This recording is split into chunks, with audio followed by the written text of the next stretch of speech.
Hello, and welcome to a systematic research synthesis examining characteristics of secondary mathematical word problem solving intervention studies. My name is Nora McKenney, and I am a first-year doctoral student at George Mason University.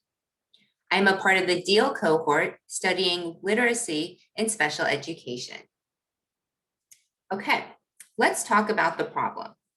So Leyen et al. In 2020 identified that students with disabilities often struggle transitioning from computation to problem-solving skills, as word problems require higher order thinking to organize information to accurately solve. Recent reviews, such as Leyen et al. In 2020 and Myers et al. In 2015, have found word problem-solving strategies as highly effective, and participants within these reviews have included multiple classifications of disabilities. However, the focus among reviews has varied. Ennis and Lozinski in 2019 reviewed the overall effectiveness of interventions, while Mancini et al. In 2007 described intervention characteristics. The purpose of this review is to examine mathematical word problem solving interventions for all students with disabilities in secondary schools. Specifically, I'm asking, what are the characteristics of research studies featuring an intervention for word problem solving for secondary students with disabilities? And what is the quality of the existing research base?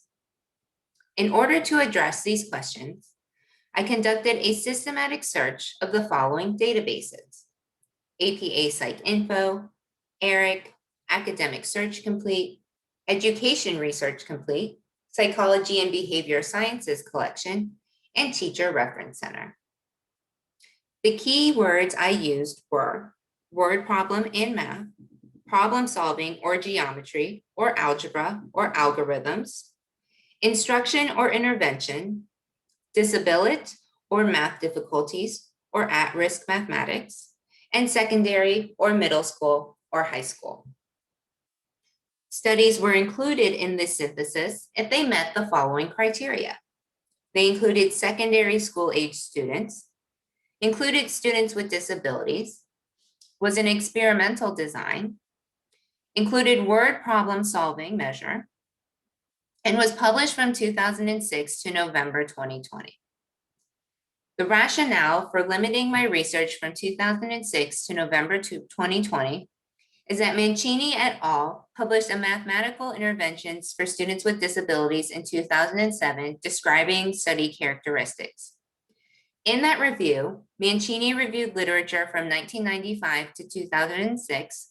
So the aim of this research was to examine the current research base from 2006 to 2020. Studies were excluded from the synthesis for the following reasons. They focused on basic computation skills or number sense, only measured accuracy or student response rate, only measured strategy use or student attitudes towards math, and gray literature.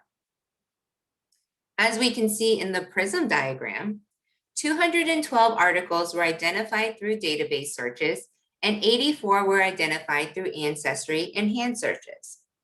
Ancestry searches were conducted of relevant articles and existing reviews, and hand searches were conducted of the 2019 and 2020 volumes of the following journals: Exceptional Children, Journal of Learning Disabilities, Learning Disability Quarterly, and the Journal of Special Education.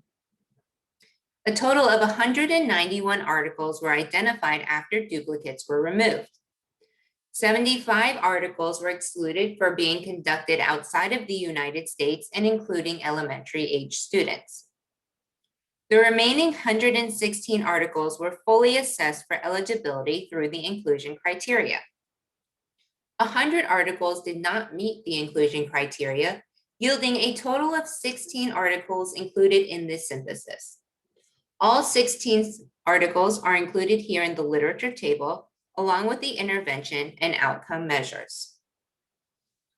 All studies were coded by the researcher and double coded by a second rater to examine study characteristics and quality indicators. So let's talk about these results. All studies included in the synthesis were single case research designs. According to specific criteria for interpreting P&D scores outlined by Scruggs et al. In 1986, P&D yielded 81% of studies as highly effective, ranging from 91.6 to 100%. 19% of studies were rated as fairly effective, ranging from 75.3 to 79.16%. It should be noted that 11 out of the 16 studies had a P&D of 100%. The two interventions that yielded fairly effective results were the Fund Fraction Program and the Visualize strategy. Okay, moving to study characteristics. 61% of participants were male and 39% female. 70 participants were white, while 13% were Hispanic and 12% Black. 50% of studies were conducted in a public school context. 86% of studies were conducted on the middle school level, while 19% of studies were conducted on the high school level. 43% of interventions included one-to-one instruction, and 37% were conducted in small groups. 63% targeted pre-algebra concepts, while 19% targeted algebra and 13% targeted geometry. 56% utilized instructional level texts, while 36% of studies utilized grade level texts.